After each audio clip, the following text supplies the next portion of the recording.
Hi, everybody. It's Karen Marie Shelton, and I am here with another edition of Script and Musings. It's from the Collective of Many, the publication.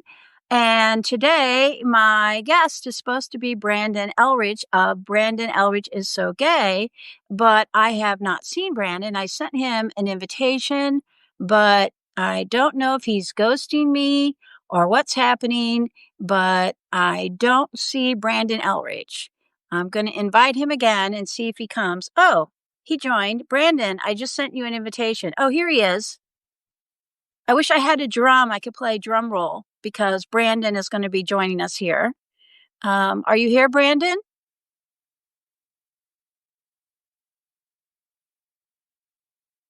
Well, I guess he'll be joining us. Anyway, the purpose of today for this new, he disappeared. I don't know where he went. So let me try to add him again. Brandon, where are you?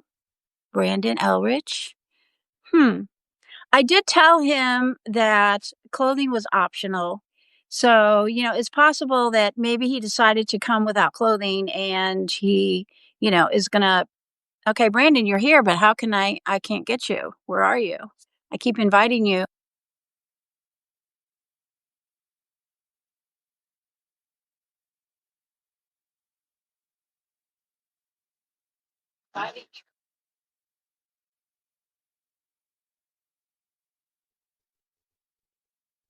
Oh, hold on. I can't.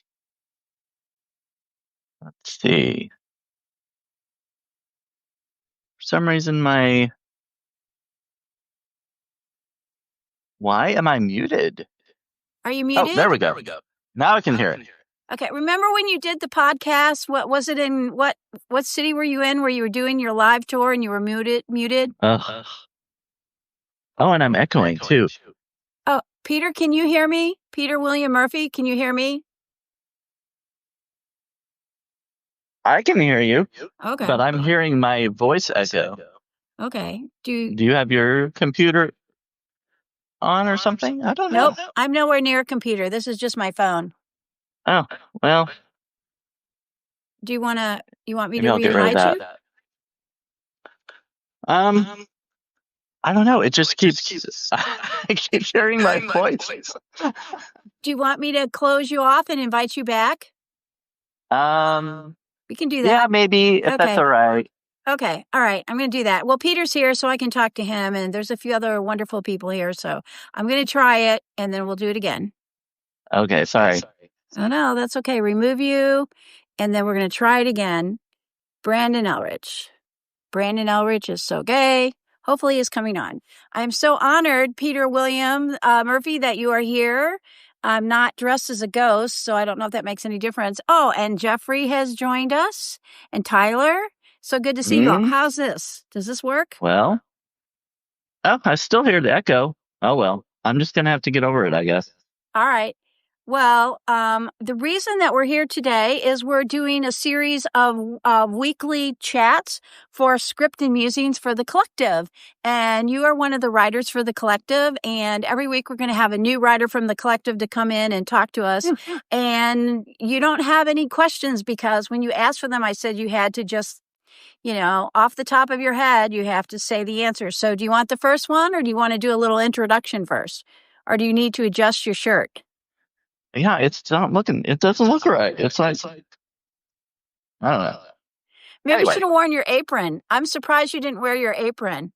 Well, I'm not wearing pants, so. Well, okay. Well, that's good. I mean, TMI.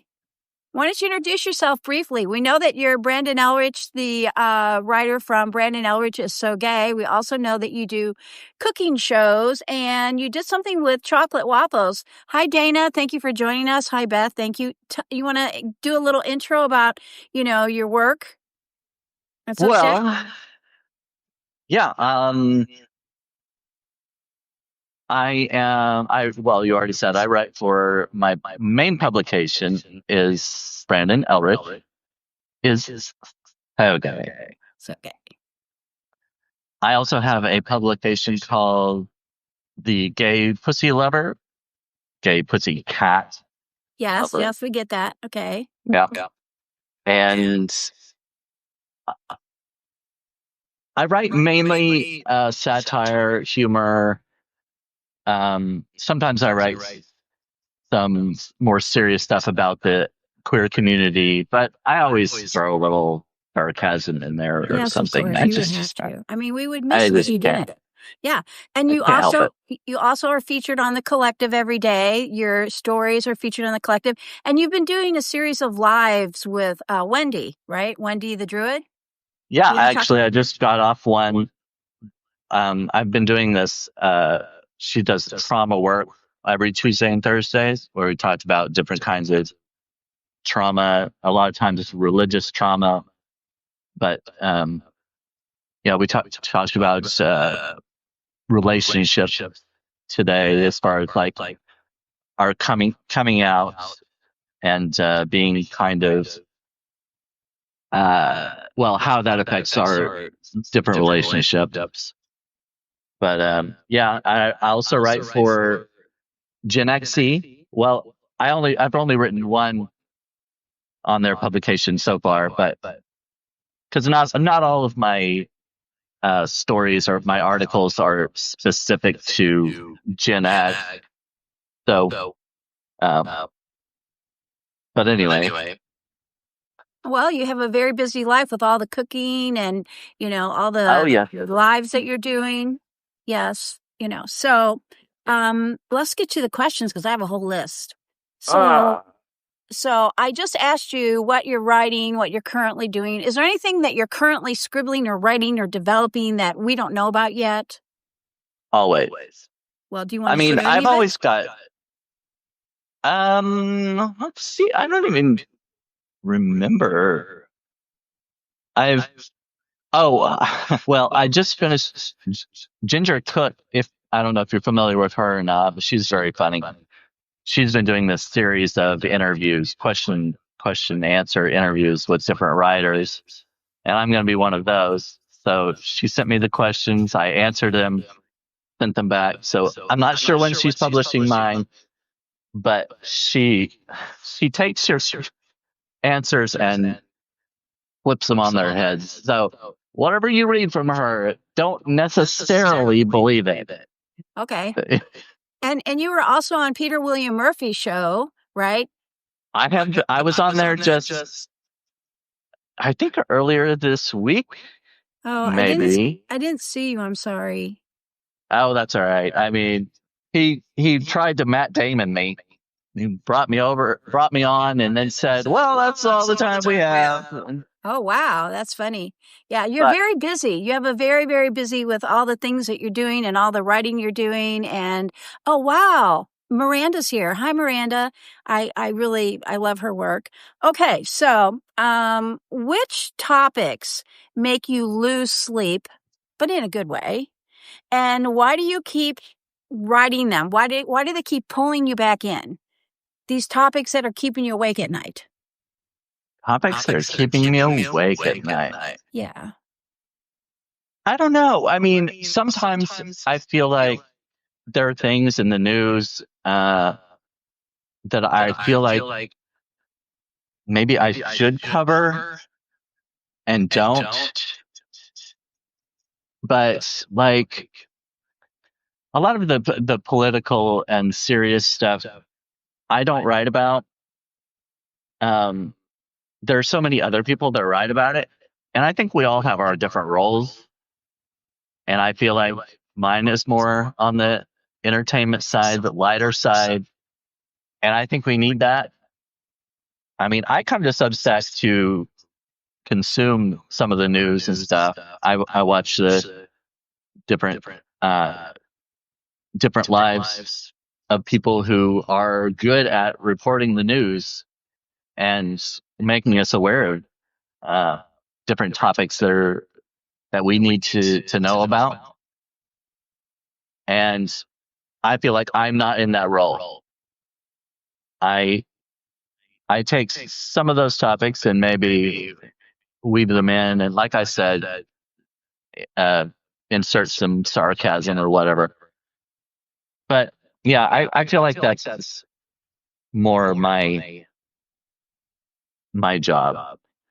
And I So guess keeping me up at night, I'm not sure that anything does. If I think of things, I get up and I'll write it down or put it in my phone, and then I can go to sleep and I'll pick it up. I'll look at it later, and if I can read my handwriting or decipher what it is that I put down, then I'll start the draft and maybe make something out of it. But yeah, I sleep uh, pretty well at night. I don't have things that keep me up. I try to, you know, get rid of them before I go to sleep. so you're not a sleep writer. You don't write in your sleep. You're not half awake when you scribble these notes or put them on their phone. Right, put them on your phone. Right. I can't say that I've never done that because there are sometimes, especially with dreams, I'll write something down. The next morning, I'll look at it and like, what the hell was that? So Yeah. sometimes it doesn't work out very well. Yeah. Well, I get that.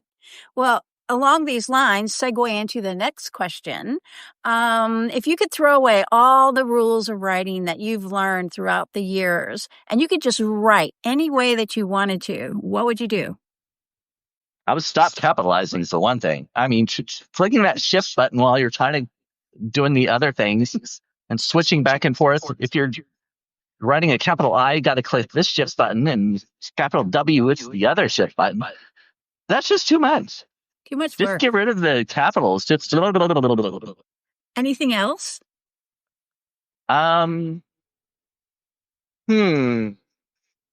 How about I never really quotation thought marks? about I this. hate quotation Oh, marks. Quotation quotation marks. marks.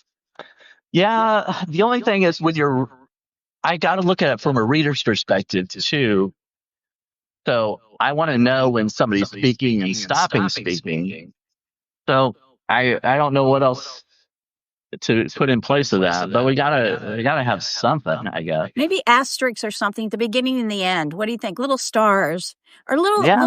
yeah, emojis maybe of talking mouse or something, beginning and end of the sentence, like a talking mouth. Oh yeah. Yeah. If there were a button for that, see, I don't want to have to push the shift button. That's the something I'm getting rid of. Oh yeah, the shift. You don't So want the shift. No, that's not going to work. Yeah, well, that's starting good and though. ending. I agree with you. The shift that can be a real pain in the butt. What's the biggest creative roadblock you've ever hit, and Hmm. have you been hitting them lately or those in the past? And what do you do to break through them, to bust through them? Well, I mean, writer's block, I guess, is what you're really talking about, probably. Roadblocks, writer's block. Yes, a nice way of saying Um, writer's block. Yeah. I guess so. But one way I try to eliminate that is having several different projects going at once.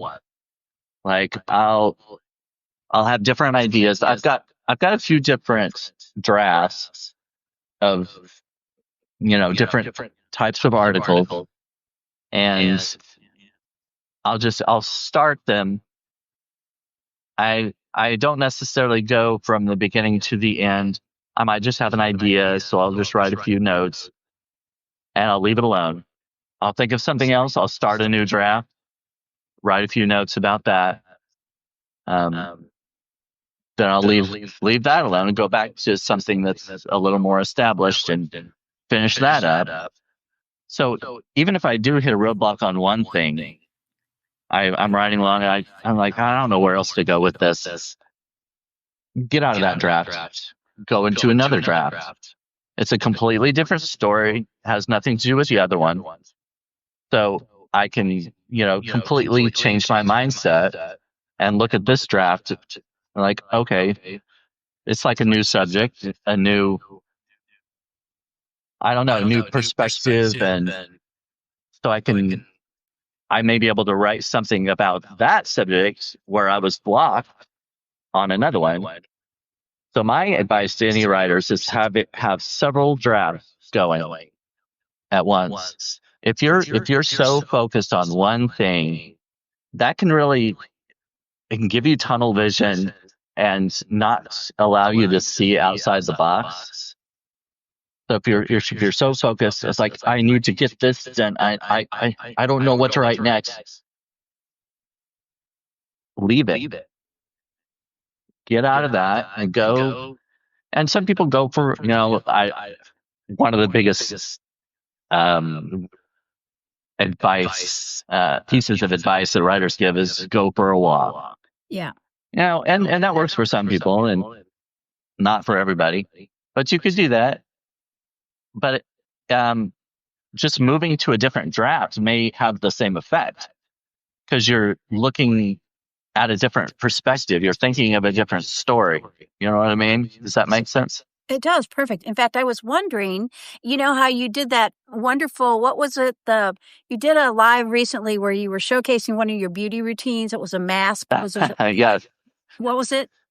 The peach sugar scrub. The peach. Yeah. Okay. Yeah. So if you're having a writer's block and you're sitting there really working on something, you just pop up and go, oh, I think I'm going to do like a hot chocolate mask, or maybe I'm going to, highlight my hair, or maybe, I'm going to, plump up my lips or something. Is that something you might do to get out of the block that you might be in? Yeah, you do something completely different. I've got cats, and so they naturally distract me anyway. But yeah, I don't know. I don't know if the dyeing hair part, because if I'm in the middle of dyeing my hair and an idea comes to me, I'm like, I've got these gloves on and with the dye, and I'm gonna have to, take those off. True. But you're getting rid of the capitalization, right? You're not going to have to use that shift key, so that'll make it a little easier. Right, it would be. Mm-hmm. And speaking of your cats, does Zach help you write? Are they there with you now? Your two cats? Well, he was. Zach was because he has he has a thing for your feet, right? He does. He does. I just posted a picture of it a few days ago. He likes napping on my shoes. He takes my sock and rubs it on his head. He sleeps on my feet. But I was in this chair right beside me, and he got up here and he liked this chair, and he was trying to use his paws to scoop me off the chair so he could sit in the chair. Makes sense to me. Yeah, so I had to switch chairs. Yeah. I've got a chair over here. I've switched. Does he ever... wouldn't it be great if there was some way you could train him to maybe you could dictate to him what you want your story to be and he could type it for you? He probably wouldn't have problems with the shift key. What do you think? You remember Saturday Night Live many years ago? Toonses? Yes. The driving cat. But yeah. It's one of the episodes that was showing his typing on a typewriter and his paws were just going like this up and down. Yes, hilarious. So stupid, but hilarious. Yes. Is there one central theme, which may not be true because you are a very eclectic person? I try to be, yes. And by the way, side note, one of the first lives you ever did on Substack was with me and Zach, if you remember that. We were going to do it on both your cats, but one of your cats was outside shopping or whatever she was doing out there. But Zach was in there and he actually appeared on camera briefly. And I remember when we talked about it, you said, oh, I haven't done a live before. I don't know. You were a little bit, and look at you now. You're a big star. I mean, you're all over the place. You're on all the lives. Look at that, right? Yeah, I know. When I first... I tried to put my bathroom guy said I was echoing, so I put my earbuds away, but that didn't stop it. Oh, what the deal is audio this time, but I don't know what to do about it. Does it sound better? We've already tried. It's still echoing for me. Right? I know. It's so frustrating. I don't know what to do about it. Anyway, lives that you do? No, I mean, sometimes if I have my computer open at the same time that I'm doing the live, I can hear myself. But if I mute it, then it's fine. But my computer's closed. I don't know. Maybe there's a ghost somewhere that's causing the muting. What do you think? I don't know what it is. But anyway, your question was... Well, what inspires you? Or in other words, do you have a muse? Do you have something that really sucks you in all the time? It's like a central theme of your life when you write, a central theme of your writing life that inspires you.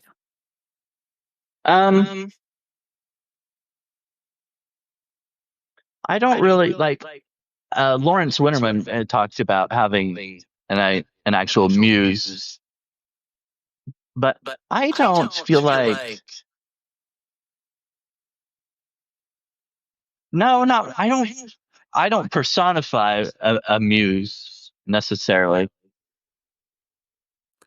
Bathrobe guy, Robe said, mute and unmute your phone. Mute it and then unmute it and see if that makes a difference. Hello? Nope. Hey, nope. Nope. That doesn't work. No, I muted and unmuted. It didn't do anything. Uh, I don't know what to do about that. Um, Sorry, Robes, we tried.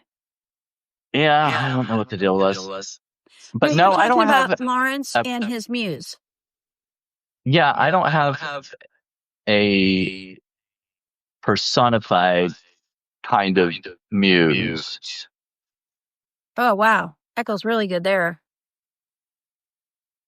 Wow. I'm trying to look.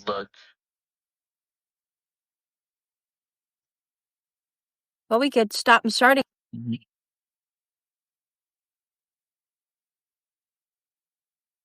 I don't know. I don't have a computer anywhere near me, so I'm innocent of all charges. Yeah, I am trying to look on mine, but We need a sound no, it's engineer in the still background who echoing. can fix it, right? I wonder if that's something just some kind of setting on my phone, but I don't know.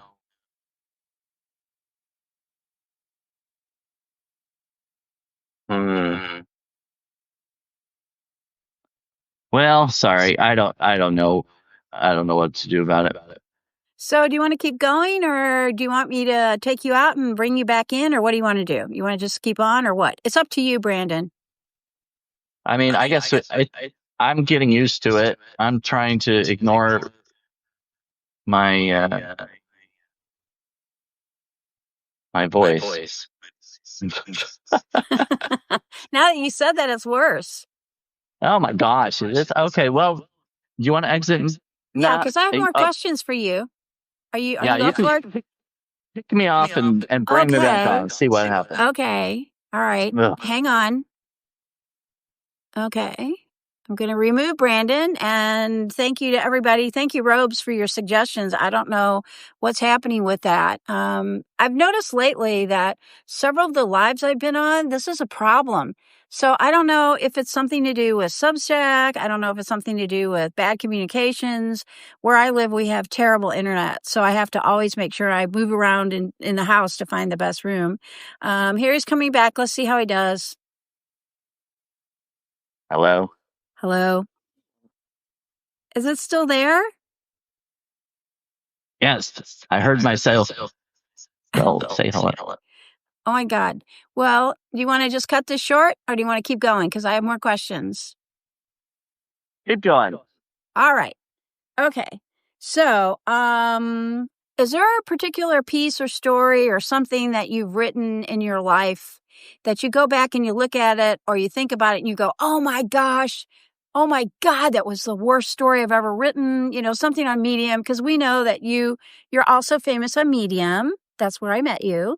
You're famous on Medium. And of course, now you're famous on Substack with all your lives and everything and all the places, the different pubs you're writing for are on Medium. But, and on Substack, Oh, now I can hear myself echoing. I know. I noticed that just now. I know it wasn't echoing before. I wonder if there's a ghost in Substack in the lives. The ghost of the Substack live. I wonder if that's a thing. Robes, is that a thing that we need to worry about? Well, I don't hear you echoing now, but I hear myself. Okay, I just don't know. It's really crazy. And I wonder if it comes out when you you do the replay. I don't know. Oh, no. Yeah, I muted it on my earbud and it still didn't do anything. Yeah, I don't use earbuds because I would always have an echo. Well, I use earbuds all the time on mine, but oh, see, it's still. I turned off the Bluetooth, and it's still echoing. Well, it must be you then, right? It must be on your end. I don't know, because you can hear the echo too. So maybe. Well, I mean, it's just me, so Okay. Okay. Well, so I don't know. do you have a piece that's floating out there in the written universe that you feel bad about?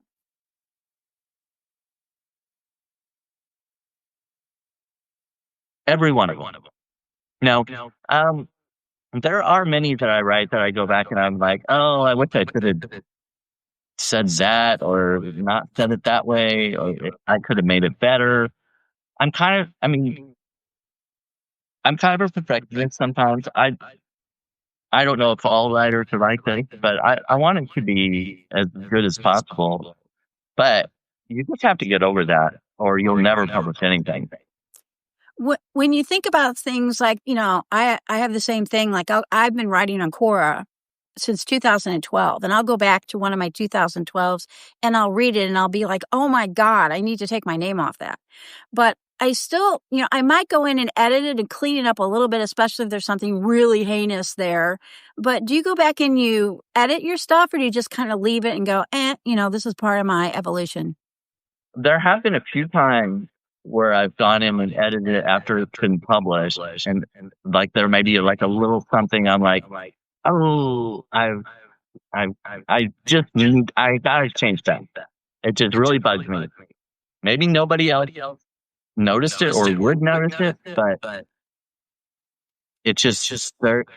It's in my mind. I'm like, uh, even if it's something of I forgot a period or whatever it might be, but sometimes I just have to get in there and edit it. Yeah. Yeah. Well, so do you ever get negative feedback online? Like, I get a little bit because I've been writing a lot about reproductive health and reproductive Yeah. rights, which somebody needs to do that. In fact, the reason I'm writing about it is because there's not enough written, and we need to keep the narrative going, so that's why I'm writing about that now. But do you ever get any kind of hate or negative, or like, I don't know if you do on Medium. It seems like it's pretty low on Medium, but I have gotten some stuff on Substack. Do you have that? And what do you do when it happens? I very rarely have gotten anything negative. Um, I would say actually I had more on Medium than I have on Substack. Really? I haven't had anybody, at least not personally attack me or anything like that. There was like I posted a note. I took a picture of a Cheerios box about. I was like, has anybody ever tried these? These are really good. And somebody wrote up the comments like, these are nothing but you might as well just put a cup of sugar in a bowl, and this is why Americans are so fat. Or Oh blah blah. my God. But Well, you're not fat, so what are they talking oh, about? I I know, mean, no, he you're wasn't the attacking opposite of fat, me. So it so that was like, I mean, he was saying these things are horrible, but he wasn't attacking me personally. I still deleted those comments because I was like, I don't need that on there. I Right. don't Why should you take keep care. that? Yeah, Yeah. why? What's the point of him doing that? Yes, I but don't it's know. just basically trolls, right? Just being assholes, I or think what? so. Yeah, I mean, when somebody is so miserable, they want to make everybody else miserable too. Yeah. I don't know. Yeah, I know. I've noticed that a lot, that people are very anxious right now, which of course we all have a good reason to be anxious, and they're on edge and they're nervous. Like, just the other day, my husband and I were at the grocery store, and we're very polite, pleasant people. I mean, we're so pleasant. It's ridiculous. It's almost disgusting. And, my husband said to the person helping us check out, I hope you're having a lovely day. And she just went off. Like, why were you asking me that? And, are you a stalker? And it was weird. It's like, what? I think people are just on edge right now. A lot of people are on edge. So if they don't have any way to express that, maybe they'll put it in comments. I mean, that's what trolls do, right? Yeah, pretty much. I mean, I like I said, I haven't gotten many negative comments, but when I do, I mean, it does bother me a little bit. I think it's hard not to let it bother you, Yeah. but I usually don't. I try not to respond. I just let it go, delete the comment or Move on. Try. move on. Yeah. There was one, like when I recorded an audio podcast a couple weeks ago. We were talking about, I was talking with my friend Allie on the audio podcast. We were talking about God, death. She's as agnostic. Um, so some of the stuff we were saying, or what at least what she was saying, kind of contradicted some people's idea of what if homosexuality being a sin and the existence of God and that kind of thing. And there was one person who left a very long comment, but it was basically, I'll pray for you, and basically telling us in a nice way that we were wrong. It wasn't, I wouldn't say that it was negative toward us or, I don't, you know what I'm saying? It Yeah, was it was just sort of contradictory, they were talking down to you, or it was being degrading, or it was just kind of judgmental, but judgmental. Yeah. in a passive aggressive kind of way. You know what I mean? Right. Kind of, Right. Sort of you like, know. why are you eating Cheerios? I mean, it's just going to make you fat, right? That's kind of Yeah. insulting. Maybe it was somebody who has a lust for Cheerios and can't buy them where they live or something. Who knows? Or Yeah, maybe you they should have that tell thing it. about Cheerios. In fact, you never know. Maybe somebody who loves peaches will be offended by your peach scrub. I think you should do more of those kind of things, though. I really love those do-it-yourself homemade scrubs and hair things. I've had every imaginable thing on my hair. In fact, you could do lives on different types of do-it-yourself hair conditioners and stuff. Like you could try coconut oil, or you could do, wouldn't that be Oh, fun? yeah. I've got to. I have to think about what I'm going to do for the cooking or DIY lives because I want to get it all in within a half hour or whatever. Yeah. So I can't make a cheesecake because that No. most cheesecakes have to bake for about an hour, Yeah. and you're not going to see the end result. Unless Oh, you by do the way, two, unless you have one ready to show. oh, In fact, Myra, did I say that right? I apologize. Myra said yes. Do-it-yourselves are amazing. I love do-it-yourselves. Yeah. oh, Myra also says your top is fierce, Brandon. Thank Yeah, you. it is fierce. It is fierce. Yes. Thank you. I know. I've got Myra, I told them that bracelet for clothing that. was optional. Oh, look at that. We should have had you do a little reveal of everything you're. Oh, yeah, everything you're wearing. We should have maybe done a reveal at the beginning, or you could do it at the end. You could do a little dance at the end. So more questions. If you had to pick one line from any work that you've written that you feel defines you, what would it be? Oh, That's a hard one. yeah. I don't. You know, a lot of times when I write my stories, I don't remember a lot of what I write. Mhm. Once I'm done with it, it's kind of like it's I put it out there, it's out of my mind. I don't have to think about it anymore. It's done. I might go back and reread it later, but I don't know if there's a line. I can't think of a line that defines me. I think I'm pretty good at closers. Like You are I good at like closing. You are very when good at I closing. get to the end of an article, I'll write something that's like boom, it's done. Like that's kind of like a significant like it could be a joke, something funny at the end, or something that really makes you think. Or if it's like I wrote a piece about my boyfriend dying, and at the end, basically, I just said, "Well, we all move on somehow," and it was sad, but it's kind of significant too. It's like death is you can't do anything about it, and you move on. Part of human existence. Yeah, Wow, but that's still but a very good line that you left. That's a very good one. That would be a good definition.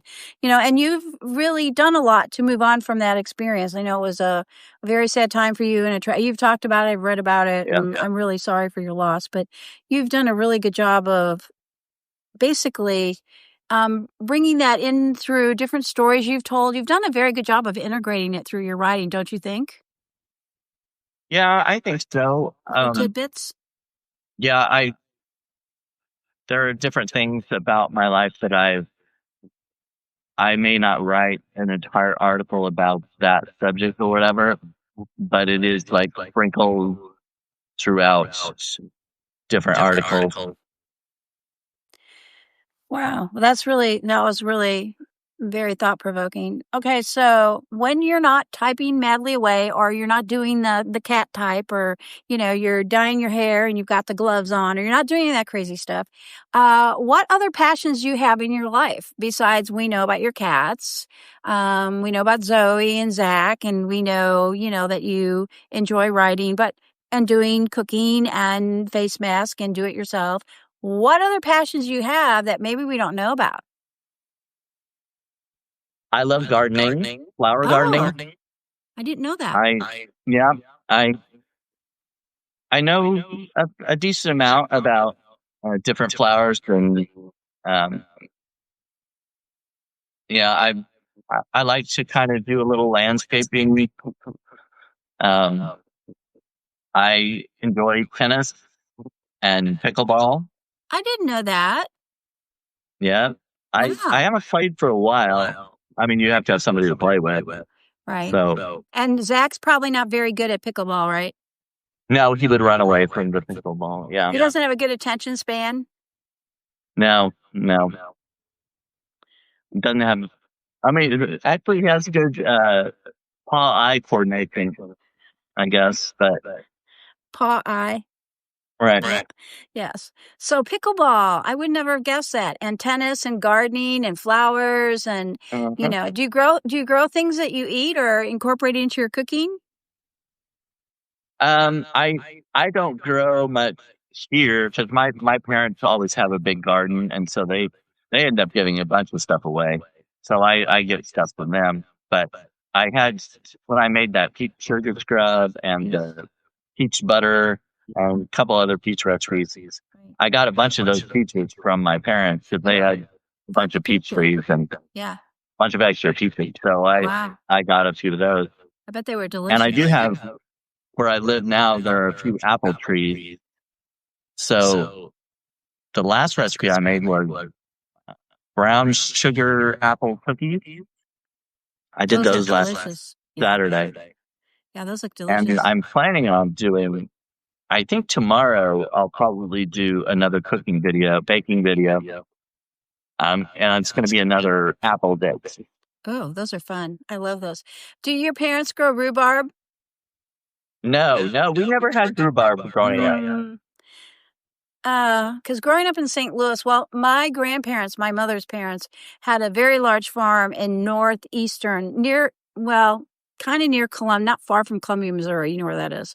And they had a big farm, but they also had a farmer's garden, so because they would grow, tomatoes, and they had wheat and cattle and pigs and chickens and all that, but they also had like a little garden. It wasn't that little, but it was pretty big. And then they would take everything to the farmer's market once a week and sell all their stuff, but they would grow rhubarb. And my whole family loves it, and it's just impossible to get. It's poisonous if you're not careful, but you're not supposed to eat the leaves, but you can. Yeah, it's really delicious. Have you not had rhubarb pie? I had a cousin who made it was a combination. I think it was strawberry rhubarb Oh pie or yeah, a lot something of like people do that. strawberry rhubarb. Yeah, Yeah. but And rhubarb it's really good. My family yeah, it used to wasn't fight bad. over it. Yeah. Anyway, my mother at one point borrowed 3 of the rhubarb plants and took them to St. Louis and grew them in their backyard. And people would come over and go, "Why do you have these ginormous weeds in your backyard?" It was actually rhubarb. And, she'd harvest it and everything and freeze it. And whenever there was a special occasion, she'd make rhubarb pie. Oh my gosh, Charles is here. So good to see you, Charles. I hope you brought Jade. I need to see him one of these days. I'm really missing Jade. Are you familiar with Jade? Brandon? I don't think so. Yeah, you'll have to check it out. I have to tell you about him. Okay, so I don't want to get off track because I have these questions that I have to ask you. It's very important, and nobody's allowed to prepare.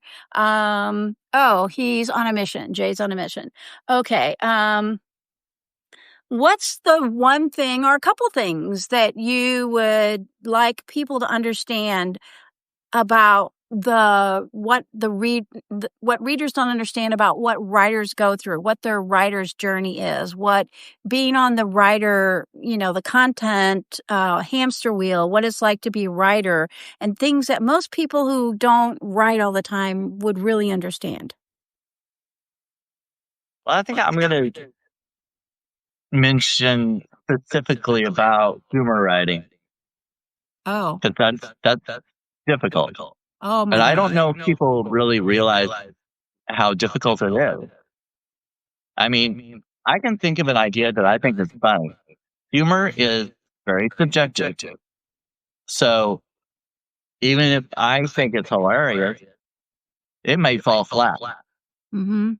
And when you're writing a humor article, sometimes it's kind of hard to find a bunch of lines that keep it going, like keep it like punchy. You don't want Jokes your per readers minute. to get bored. Jokes per minute. Yeah, right, The beats. right, You want the beats. right. And not everybody writes that way either. Like I've read a humor writer on Medium. I think his name is Daniel Williams. He writes more long form content, but it's very funny. And I usually don't read stuff that's like 8 or 9 minutes long. But when I'm reading some of his stuff, I'll read the whole thing because of how funny it is. And he doesn't have like joke every line or everything, but it's more stories that by the time you get to one section of it, the punchline or whatever, it makes it worth reading. You know what I mean? Yes, I really love your humor. And of course, I'm a huge fan of Claire Frankie. Yes. I have never read a story from her on Medium because she's not on Substack. Well, she haunts Substack, but she doesn't really write here. She might be haunting us now. You never know. But she's on Medium, and whenever I'm in a bad mood or I'm just having a terrible day, like the checker who yelled at us, because my husband said, "I hope you're having a nice day." I will go read her stuff because it always puts me in a great mood because she writes so funny. And I kind of write like her, but she just does it so much better, and you're really funny. And of course, Robin is very funny. And there's a couple other really funny people there, but you're right. It's very subjective. And sometimes, I'll be laughing and my husband will read what I just read and he'll go, "I don't think it's that funny." But, he's an engineer and he has a stick up his butt. So of course, he's not going to think it's funny. And I'm laughing my ass off. So, but that's a really interesting thing that most people, wouldn't understand about the writer's life. And what about the author life hustle? What about the hustle to get words written and to get stuff published and to get stuff out there? Do you have any comments about that? That can be a difficult thing too, because on Substack, I try to be consistent. I've been pretty good at doing it so far. I publish an article every Monday and Wednesday, and then I do live videos other times. But if I can't think of an idea, like right now, I don't have anything scheduled for next week, but I have a couple drafts so I might be able to get those together by the time the weekend is up. But yeah, that can be. I don't like working on deadlines. I'm not one of those people who works well under pressure. I like to have it scheduled out and be sure that I've got it done and I don't have to worry about it. But yeah, that's another difficult part. If I mean, you're putting those on the constraints on yourself because Substack isn't telling me I have to put it out at a certain time or whatever. But I've got paid subscribers, and I feel like I need to provide them with um, content that is worth what they're paying for. You know what I mean?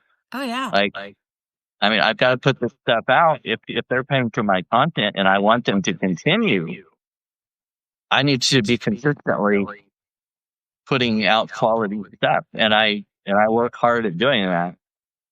But it can be a struggle sometimes. Can be grilling. Well, for 10 years, I was an assistant. I was an assistant to the editor in chief of a publication. It was a print publication that went out on newsstands, and there were very strict deadlines. So, like when it had to go to press and everything. And she would call me up on a Monday and say, "Oh my God, one of the freelancers was supposed to write a story about, some celebrities' hair, and they didn't do it. So you need to whip out like 2,000 words on Demi Moore's current hairstyle. And I need it today by 5 o'clock. Can you do it?" She'd be calling me at 9 in the morning. And I'd be going, and not that I love or don't love Demi Moore. I mean, she's great, but, I had to sit down and kind of put my mind into the headset of what's she doing with her hair, and what am I going to say about it, and blah blah blah. And that was really hard, and that's the whole deadline thing. And there was also a time in my career where I was a technical writer, where I wrote technical documents, and a user would call up and say, "Hey, we need a user's guide on how to install this software." And then my boss would come in and say, "Oh, by tomorrow I need you to write a 30-page user document on how to install the software." And I would almost pass out because that pressure is just grueling. But, it's a different kind of pressure when you have subscribers that are counting on you. And if you don't write, like on Medium, if you don't write, you don't get paid, So there's that pressure. And of course, because people forget and they're always scrolling, if you're not in the feed somewhere, they might start to forget about you, and they're not going to go, unless they love you dearly and they're wearing one of your peach scrubs or they're eating your peach cookies, they'll probably forget, "Oh, I should go see Brandon today." It's not common, it's like a rare. So there's that extra pressure. It's a different kind of pressure, right?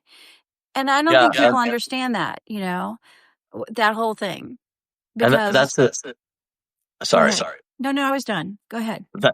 That another aspect of Substack that creates a little bit of pressure is note, because you want to be putting out notes to put yourself out there, like you were saying, remind people, like, here I am, remember me.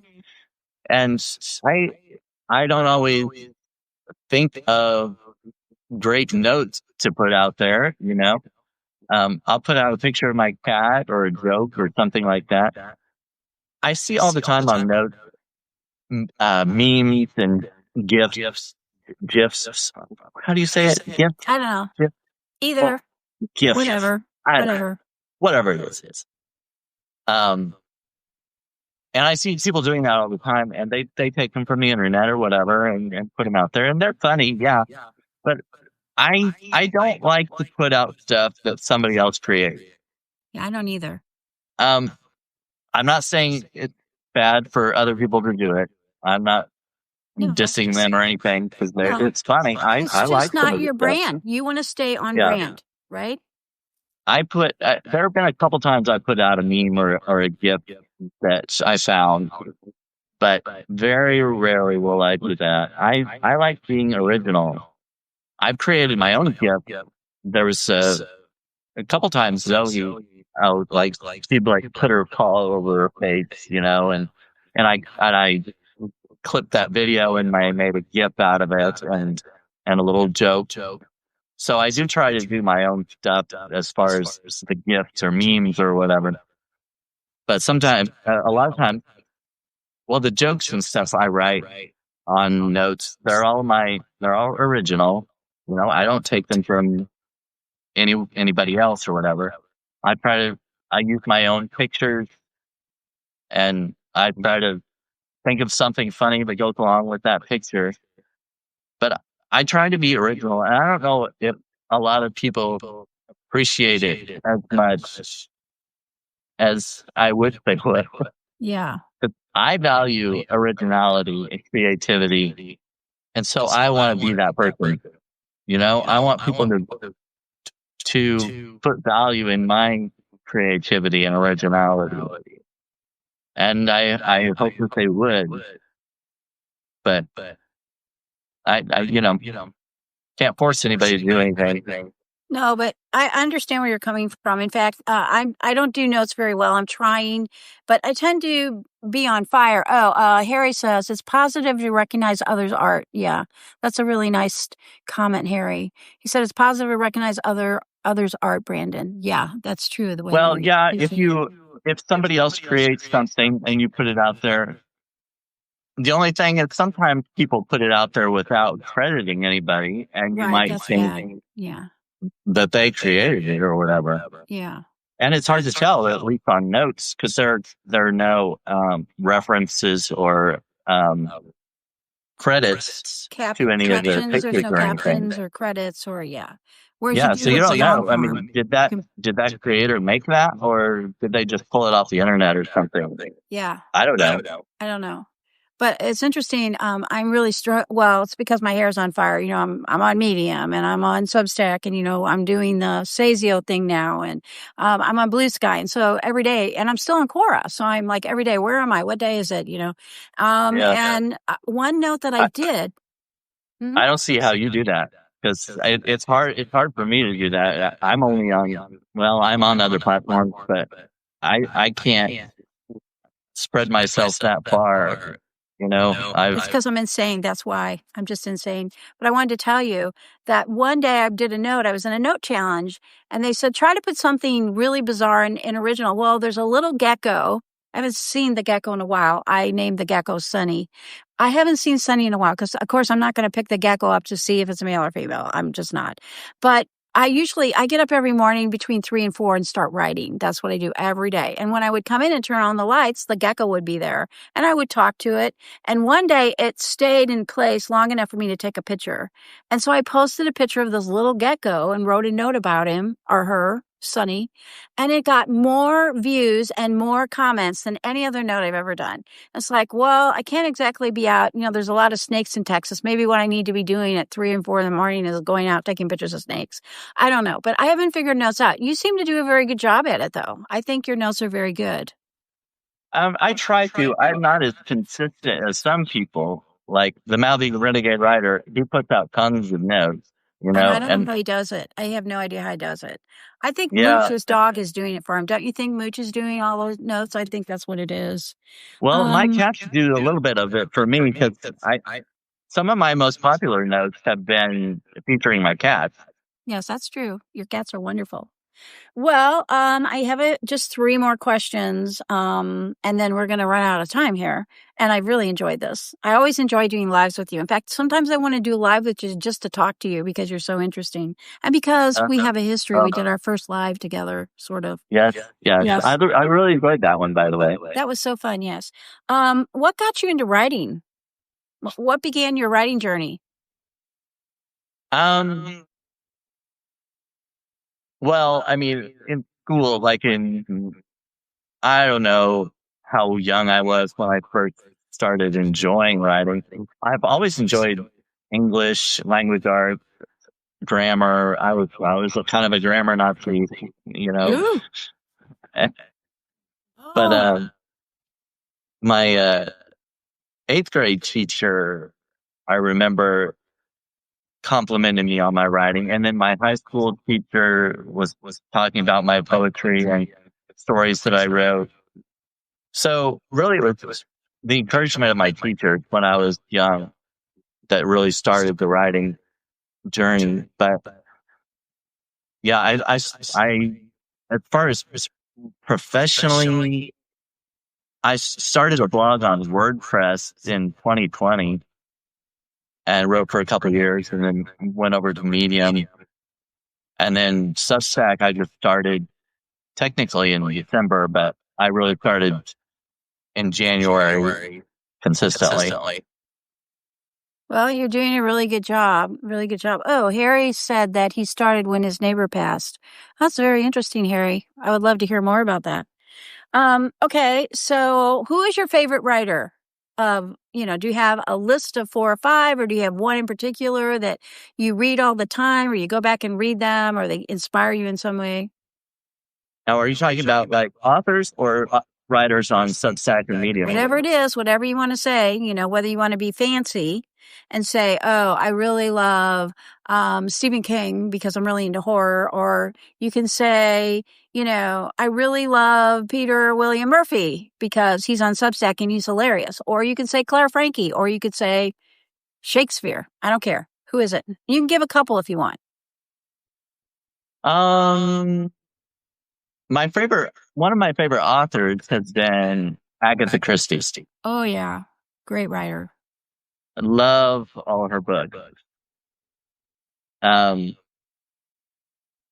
Dr. Seuss. Of course.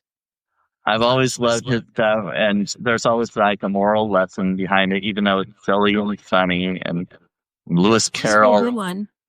Yeah. But as far as like on Medium and Substack, Robin Wilding is, she and I started the Medium Partner Program in the same month, actually. And of course, she's much better at marketing and doing all that. And at the time when I started Medium, I was not as confident in my ability. I was like, I don't know who's going to really read this. Oh my gosh, you're so good. I sent you a message when I became an editor on Medium. I sent you a private message. You probably thought I was wacko. I said, I just want you to know how much I love your writing. Do you remember that? Are you talking about, did you send it as you? Well, my spirit, Okay. And by the way, I've discovered that a lot of people write under pen names. In fact, Mouthy Renegade. And, I could probably name 10 people if I needed to right now who write under pen names on Medium. Yeah, I know a few too. And, the CEO encourages that. At the last Medium Day, he said, if you write with different genres, like you like to write about, murder mysteries, but you also like to write about politics, you probably want to have 2 different names, because if you're writing under the same name, it confuses your readers. Oh, Harry does. Harry said he does. Excellent, Harry. I have thought about doing that, actually. I've thought about doing that, doing an alternate name or whatever, and writing something a lot different. I haven't done it yet, but I'm thinking about it. You know what? I find it really makes me very creative, because in having these different personalities, my basic 2, my husband will read something. In fact, he didn't know about my alter ego for a while, and he would read something and go, oh, you should read this. This is a really good piece that this person did. And I go, uh-huh. And it was me, I write differently. I do feel that I do write, but it allows me, my pen name allows me to just really pull out all the stops and be whoever I want to be. Whereas with me, I don't want to go to jail, and I don't want to make anybody angry, because I'm a really nice person and I don't like to upset people. But with my other, I can just go crazy, which I do. I go crazy. So, I don't remember. Harry would agree with that. I don't remember maybe the very first time you contacted me, but I remember. So, I mean, you were very supportive of me on Medium, and then of course on Substack. I always thought you were great, and I always felt that you had a lot to offer, and that you just were a tiny sprout compared to what you could be. So it's very wonderful watching you blossom and do all these things you're doing, which brings us to the last question, and we're almost out of time. Who do you wish would read your work? Huh.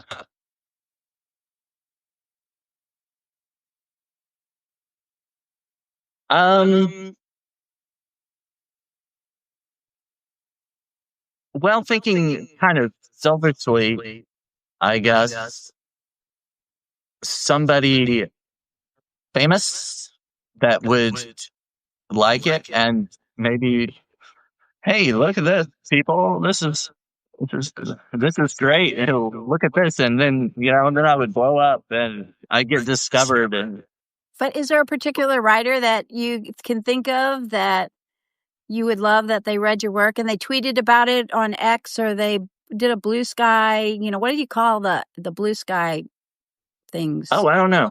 Yeah. Okay. But is there somebody? I as far as humor writers, I think David Sedaris is Oh very my funny. gosh, he's amazing. Yeah, that would be great. Yeah, he could be talking about you from the podium when he's doing one of his shows. And my good friend Brandon, Yeah, that would be great. That's a really good one. I like his humor. I like the sarcasm because I'm very sarcastic. I So love that. Yeah.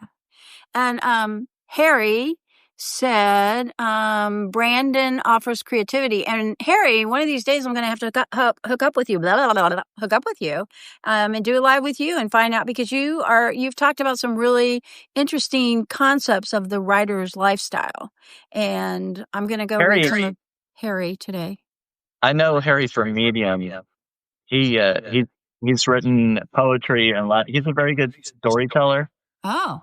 So yeah, I would recommend going to reading some of his stuff. I'll go have my altar follow him on me. Harry, I'll follow you on Medium as my altar, my ghost, and I'll follow you on Substack as Karen, and then I can read all your stuff. But if you're interested in doing a live, it can be intimidating. Oh, he's a genius. Oh, I love that. Doing lives can be intimidating. A lot of people don't like to do it. I've been trying to recruit some people for different lives, and they're just like, oh, I don't want to. And I understand that. Yeah, there are some people that say. I mean, I was talking to Robin about this when we met, at the. Oh yes, you went to camp together. You both went to camp. Yeah, the retreat. Yeah, yes. But some people just aren't cut out for live videos. That's not their thing. That's not what they're good at. And actually, when I got on Substack, I did not plan on getting on video or doing any audio podcasts. I know you told me that when I asked you to do it. You're like, oh, no, I don't. And by the way, Myra, if you want to do one, I will do one with you. I love lives. They're fun for me. I don't get freaked out. I don't chew my nails off. So if you want to do one, and Harry, anybody on this call today that wants to do a live, just message me. I'm under two sides to every story. Karen Marie Shelton, you can find me on Substack. You won't find me. Okay, Myra, yes. You won't find me on Medium because I'm a ghost there. Some people who know me well know my ghost, but most people don't, which I kind of like because then I can blow it out. But I have one last dishy question. I mean, this is not on my list. I have an official list, from the collective. But this You're is going off script? You're going off script, Karen? I'm going off script. Yeah, I want to ask you. So you went to this writer's thing in Niagara, and you don't have to answer if you don't want to, because it might get you in trouble, but I know who was there. I know who the participants were, so I want to know, because I'm not allowed to really talk about her. She told me I have to stop gushing about her and everything. What is who like in real person, that person that you joined the writers on Medium with? Yeah. She was just like you what you think. I mean, I've seen her on Zoom all the time, so but meeting in person is a little different. Yeah. I wasn't surprised. You get the icks, right? Sometimes you'll get the icks when you meet a person live that you. Oh, yeah. You'll get the icks. No, she was just as I expected, basically.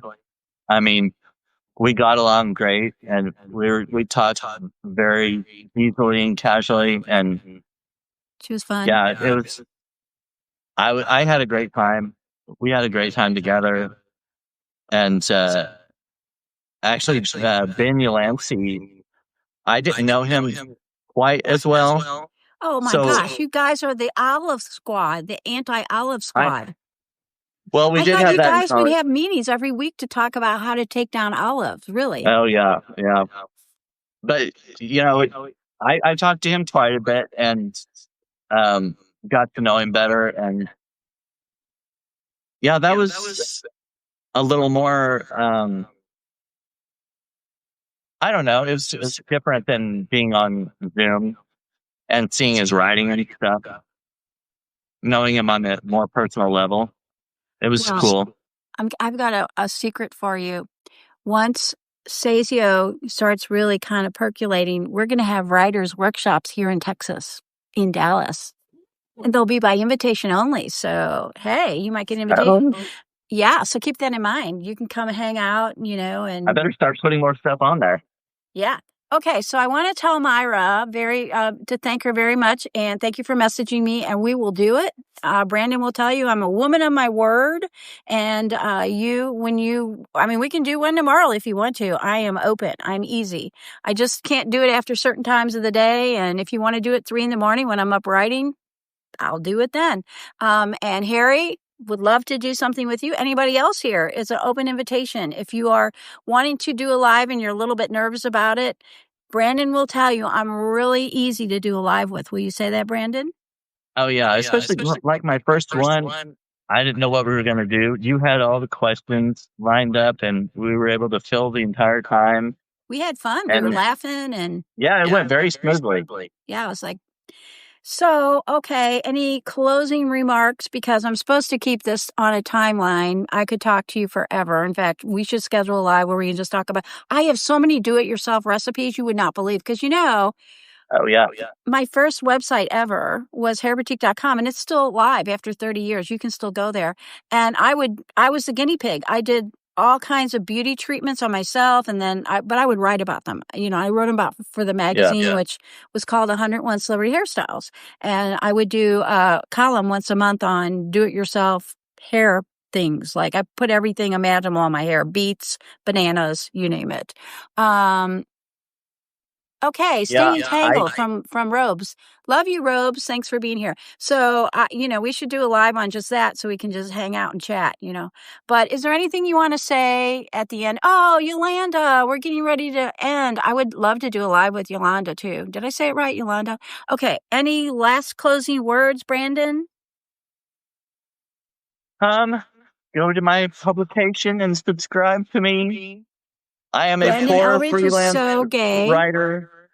So a paid subscription would be absolutely phenomenal. I celebrate every time I get a paid subscriber. It's so great. Okay. Did you enjoy your time here today? I did. It was not as scary as I was imagining. I wasn't God. sure what the questions were going to be. I'm not a scary person. I really am kind of cream puffy, kind of Oh, cream thank puffy. you, Harry. Yes, thank you, Harry. Yeah, thank you for being here. Okay, well, I'm going to pull the plug if you're ready to go. Thank you to everybody who joined us today, and thank you for all the comments in the chat. Thank you very much to the collective for arranging this weekly chat. Thank you. Yolanda loves your shirt. I apologize for the sound if it was echoing for other people. It actually got better towards the end. You want to stand up and twirl? Everybody's I'm commenting not on wearing your pants. Oh, he can't stand up and twirl because he's not wearing pants. Okay. I could. No. We don't want to get kicked off Substack. Okay. Well, thank you very much, Brandon. Big hugs, and we'll talk soon. Bye. Bye, everybody. Bye. Bye.